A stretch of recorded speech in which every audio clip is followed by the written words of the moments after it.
Hi friends, ఎలా ఉన్నారు?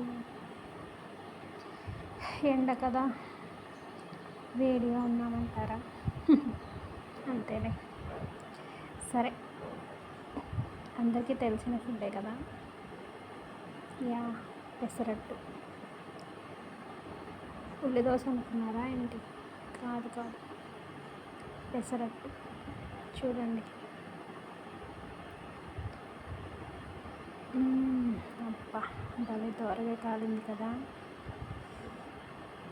Wow, ఏమి ఎప్పుడైనా చేశారా మీరు? చాలా ఈజీ అండి. పెసలు ఉంటే చాలు, త్వరగా చేసేసుకోండి మరి. సరేనా? Okay, thank you, bye.